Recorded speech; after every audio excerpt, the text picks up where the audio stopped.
Okay, friends, welcome back. This is the second video lecture of the second chapter of Childhood Growth and Development. And the last, this is kind of where I left off last time, and I was talking about, or I left suggesting that this video we would discuss, or I would talk about genotypes versus phenotypes. And these, again, this is not a genetics class, but what these concepts refer to is genotypes refer to the genes themselves, like this image up here. This would be an example of like genotypes. Phenotypes refers to how things look. What we're mostly interested in is probably phenotypes. When we get the same gene, I always get this a little confused. When we get the same gene from both parents, that's what we call a homozygous trait. Homeo meaning same. When you get different genes from parents, that's what we call a heterozygous traits, right? It's sort of the same thing. That's probably not also what we're most interested in. We're probably more interested if the traits are what we would call dominant versus recessive. In other words, are we going to see them? Are these things going to show up? Are these things going to develop? Does it matter if I got one from my parent or two from my parent? What dominant traits refer to is when a characteristic and you only need one gene, and if you have that one gene, it's going to happen. That's what we mean by a dominant trait. A recessive trait are traits that you got to have both. You got to have both genes. If you get one gene from so an example of blonde hair, light complexion, blonde hair, these are considered recessive traits. If one parent has blonde hair and the other parent has dark hair, dark eyes, because dark is a dominant, you're going to more likely than not have dark hair. If, however, you get the recessive blonde hair trait from your father and a recessive blonde hair trait from your mother, you're going to have blonde hair. But you could get a blonde hair trait from your mother and a dark hair trait from your father. You will then be dark haired because dark is dominant. This is the same thing in the animal kingdom. This is one of the reasons we have so many like black cats, because dark is dominant, whereas orange cats are recessive. The least kind of orange cat is a female orange cat, and that's for a whole other conversation. But orange is a recessive trait. You got to have both. The same thing with some other examples on here, like curly hair. Curly hair is considered a dominant trait.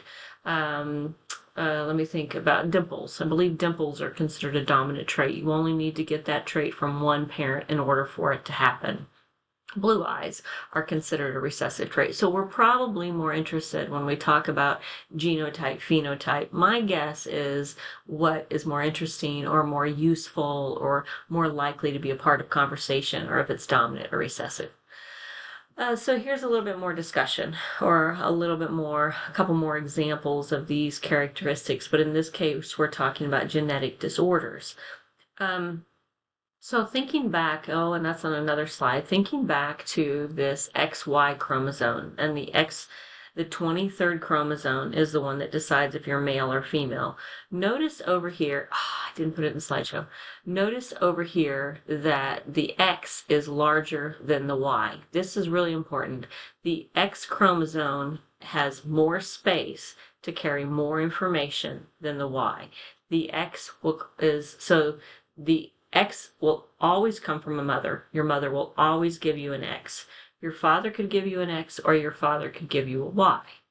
What it basically means is that the sex chromosome in men, the pair of chromosome in men carries less information than the sex chromosome in women. There's more room on the two Ys to carry more information. And consequently, then consequently, because there is less space on, and this may seem counterintuitive, on the Y chromosome, it means if there's something wrong with, say, I'm just using this as a metaphor, if there's something wrong, say, with the top part of the Y chromosome, there is less room for the bottom part of the chromosome to make up for it. So the fact that there's more, well, let's look over here. We can look on these examples here. The fact that there's more space on the X means that women, in effect, have like a backup. If there's something wrong with her first X, she has a backup X to cover it up. On the other hand, for dudes, for men, if there's something wrong with his X, he doesn't have a backup. So if he inherits a for lack of a better word, a defective or a disordered X from his mother, the Y that he got from his father doesn't make up for it. So women end up being the carrier of genetic disorders, but they're less likely to be the presenter. They're less likely to actually develop the genetic disorders because they have a second X to make up for it. So another way of saying this is if you are a man and you have male pattern baldness or you have color or you're colorblind, you can effectively blame your mother for that because your mother most more likely than not gave you the X trait that had the defect on it. She doesn't have the defect because she has a secondary X. But you do because you inherit her defective X and you didn't have another X to cover it up for it. I hope that makes any sense at all. I wish we were together so I could explain it a little bit, make a little bit more sense. But if we want to complicate matters even more, we can talk about X-linked dominant inheritance. This means, let me see if I make sure I got this right. An X-linked dominant inheritance means it's on the X chromosome and all you need is one. So if you get one X chromosome that has this trait, you're going to get it. So what do you got here? You got your daddy has got this X, and it's got this disorder on it, right? Oh, he's unaffected. You got your mother over here. She has got an X and has this disorder. She gives, because she's got two, right? She's going to give an X to her boys or her girls. That's all women can give her X's. She gives her effective X to her son. Fathers cannot give their sons X's. If you're a son, you got your daddy's Y. So because she gave her son an effective X, he is going to, oh, no, man, I got this all backwards. He's not going to show because he got the unaffected. This son is going to show. That's right. See, these colors are all backwards. That's what's confusing. So you've got the affected mother. She passes her effective X to her son. The father is only going to pass a Y. So he's going to show. He's going to be affected because the only X he got is from his mama, and he got the bad one. Same thing with the daughter. So the daughter gets an X from her father and gets an X from her mother, but the daughter gets the bad X from her mother, so that she's going to show. This daughter over here gets the good X from her dad, because that's the only X he's got, and it's good. But she gets a good X from her mother. Right. Isn't that how that works out?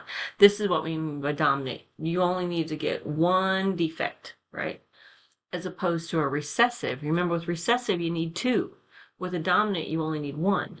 So over here, she gets, you have to get two. You have to get two bad X's. So you got unaffected dad, you got mama, she's the carrier, right? And this kid over here, he's unaffected because he gets the good one from his mom, and it doesn't matter what he gets for his dad. This one, she's unaffected because she gets the good one from her mom. She gets the unaffected one from her dad. This girl is going to be a carrier because she inherited the defective one from her mom, but it's recessive. It ain't going to show up. She's just going to pass it on to her kids, or chances are. And then the son is good to go. Oh, I don't know if it's going to make any sense. But the point is some genetic conditions are more easily passed on because they're dominant than others. It's just not a straightforward kind of thing. That's a good enough point. We also have a group of conditions that we call, well, that's what this is, sex-linked. And simply to be sex-linked means that it's on the X or the Y chromosome. Yeah, I've talked about all that. So I think this is a good place to stop, huh? It's confusing as mud. And I will stop right here. And in the next slide I'll pick up, we'll be talking about genetic disorders. Oh, no. Yes, more about genetic disorders.